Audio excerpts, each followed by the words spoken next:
on the scoring. Well, that happened because we gave ourselves a lot of opportunities due to our stops. So in the end, it was our defense that fueled the offense. As long as we're able to generate stops, then we get a lot of possessions for ourselves to score. And we made some adjustments at halftime to counter the defensive schemes. But I thought the real key was the emergence of Kim, Aurin, Glenn Kubuntin, and Poy Eram in the second half because the three of them were just terrible in the first half and we showed them the numbers. They were huge negatives, the three of them in the first half. So I said, and Glenn ended up zero, so he made up 15 points in the second half. Poy ended up -2, he made up another 15, and Kim ended up +3. So I thought that was the turning point.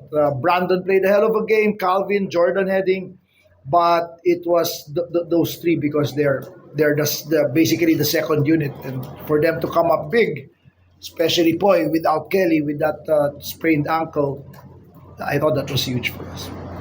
Thank you, Coach Chot. Brandon, after the Bigs were silenced in Game 3, how did you and the rest of the Bigs talk to each other and ensure that you would assert yourself tonight, especially after Kelly went down in the first half? Yeah, it was a collective effort. Yesterday and today, Coach really challenged us. Before the game, he said toughness. And that's all it was, man. We just had to be tougher.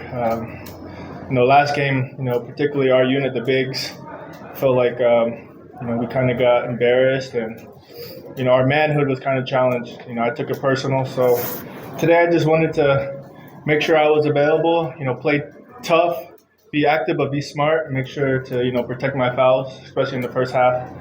But I think X's and O's. You could talk about it, but the last 2 days, especially yesterday in film, Coach showed us clips, and it was just we weren't being tough. We were getting pushed around, knocked off the ball, and I think when we're solid and we're strong, we give ourselves an opportunity to be effective in the game.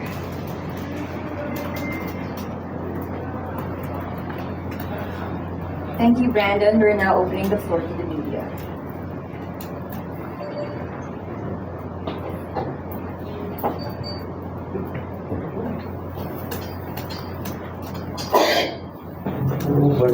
Coach, one win away from making back to the finals. How do you see Game 5 going on Friday? I'm only concerned if we have enough men because we're just falling like flies. We lost Kelly today, Calvin as well.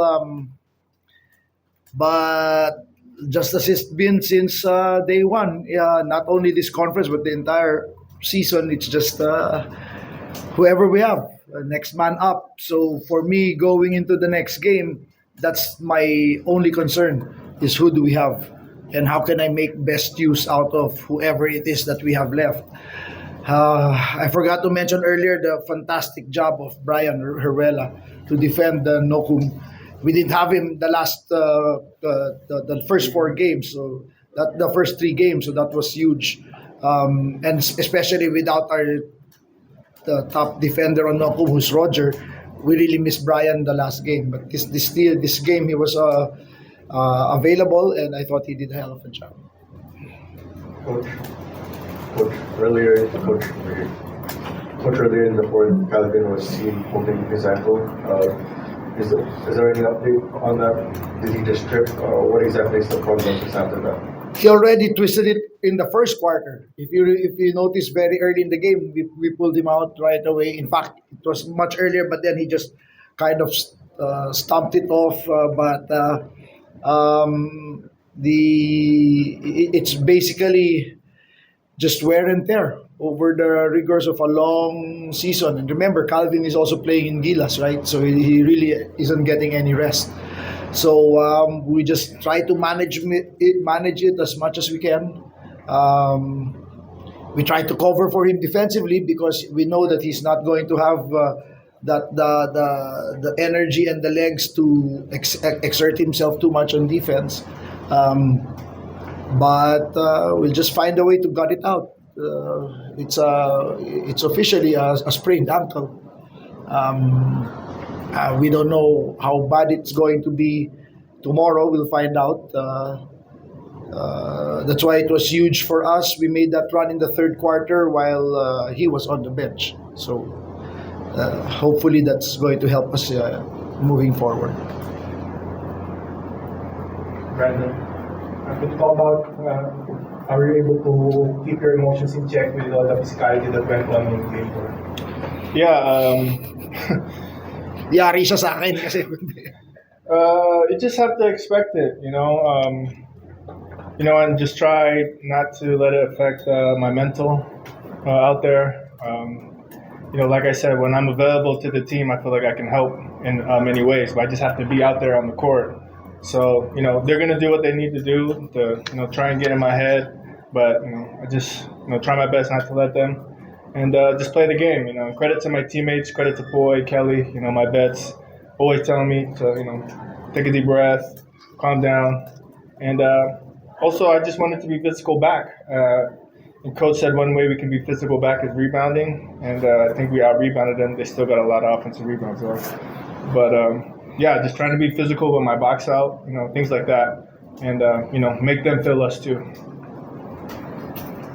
Coach, unlike Calvin Octavio, nakabalik pa si Kelly, hindi na yun. So what's the prognosis? I saw it. It happened in front of me. It looks really bad when he turned it. But again, these guys are tough. Hopefully, one couple of days rest. Maybe we'll lose him within the second game. But Henry Galinato came up huge for us tonight. So, like I said, next man up. There's nothing we can do. The injuries are part of the game, and that's why we prepare our team as hard as we can for eventualities like this. We don't want it to happen, but we know, that that's part of the game. So, I don't think Kelly can play the next game. Hopefully he can.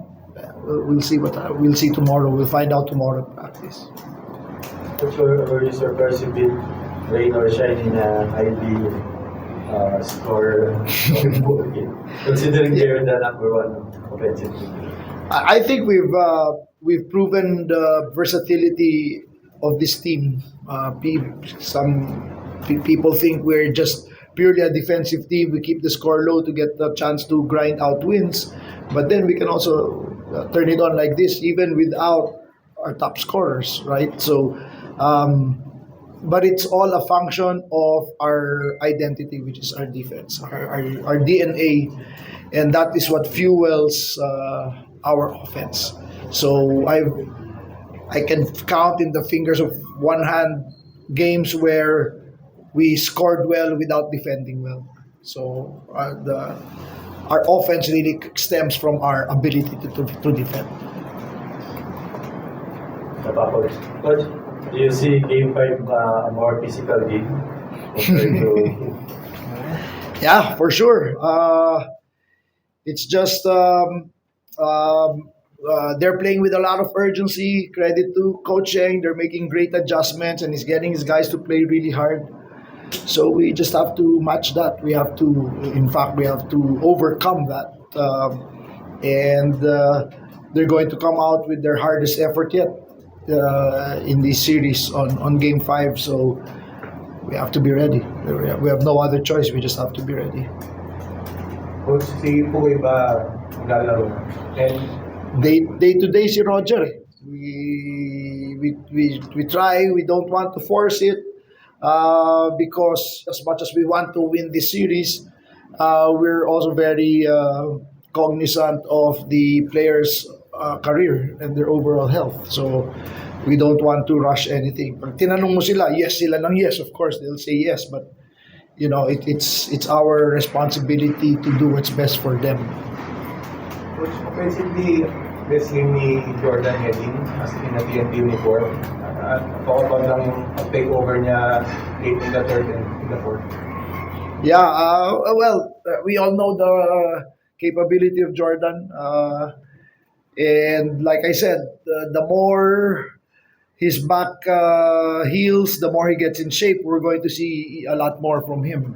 So that came in really handy today because we didn't have Roger and we didn't have Calvin for long stretches. But we all know what we're going to get from Jordan. So hopefully just continues that kind of efficient, because we're managing his minutes. So it really boils down to efficiency, how efficient he can be in the limited minutes that we give him. All right, that wraps it up. Thank you for your time, gentlemen. Thank you. Yeah.